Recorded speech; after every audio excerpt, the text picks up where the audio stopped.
December 7, 1941, began like any other Sunday at Pearl Harbor. Calm, golden sunlight, and a sense of peace.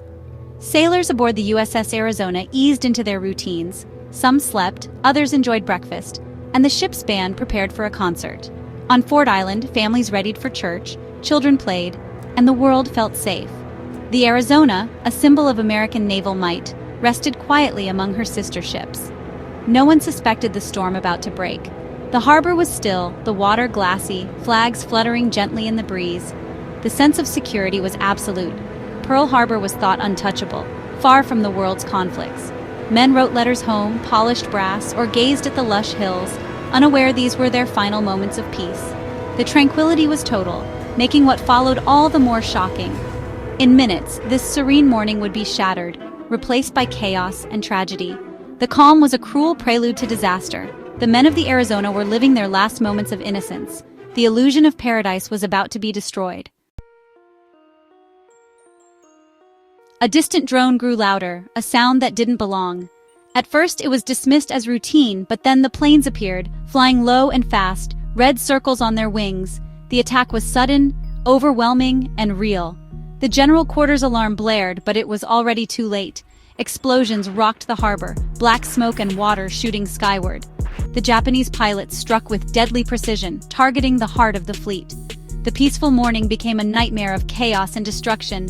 Men scrambled from their bunks, confusion turning to terror. Torpedoes sliced through water bombs rained down and decks became infernos. The Arizona's crew was caught off guard, trapped on a primary target.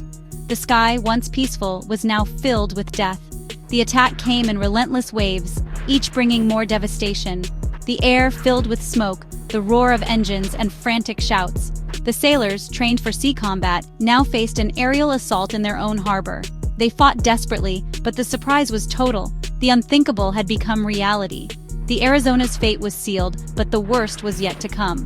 The harbor was transformed into a scene of utter chaos. The sense of safety was gone, replaced by raw fear. Pearl Harbor would never be the same. At 8:10 a.m., a single armor-piercing bomb struck the Arizona near the forward turrets.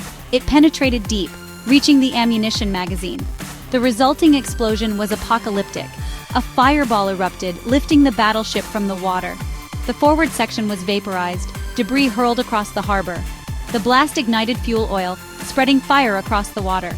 Most of the crew perished instantly, the ship torn apart from within. The Arizona, once a symbol of strength, was gone in a flash.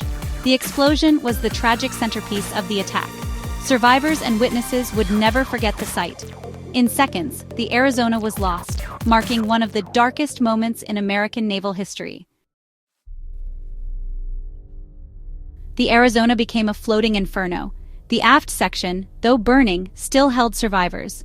Trapped by flames, men faced an impossible choice: stay and burn, or leap into burning, oil-choked water. Many jumped, some with clothes on fire, plunging into a sea of flames. Survival meant swimming beneath the burning surface, desperate for air. Each leap was an act of courage and desperation. Rescuers in small boats braved the inferno, pulling men from the water. The air was filled with cries of pain and fear.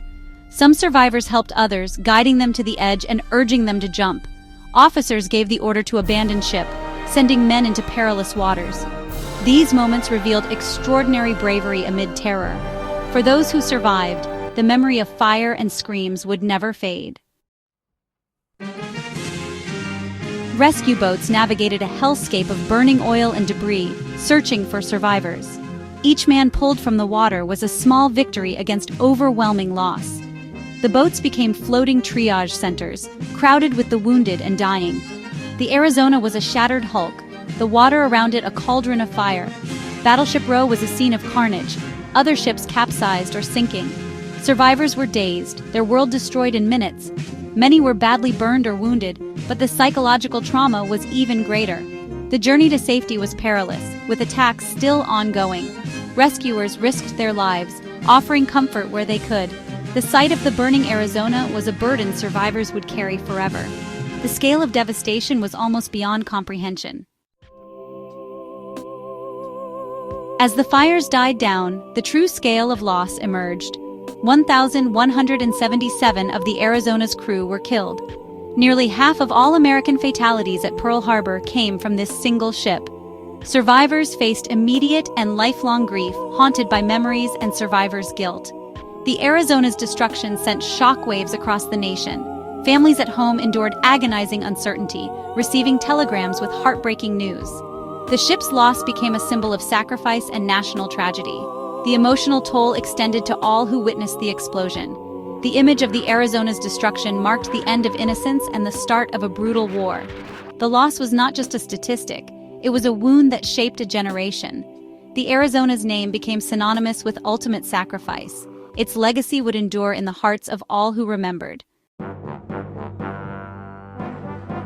The Arizona was left where she sank, a tomb for over 900 men. The wreck became a hallowed grave, a sacred site of sacrifice. Today, the USS Arizona Memorial stands above the sunken ship, a tribute to that tragic day. Visitors from around the world come to pay their respects, gazing at the rusted outline below. Drops of oil, the tears of the Arizona, still rise to the surface. The memorial is a place of deep reflection and remembrance. Inside, a marble wall lists the names of all who perished.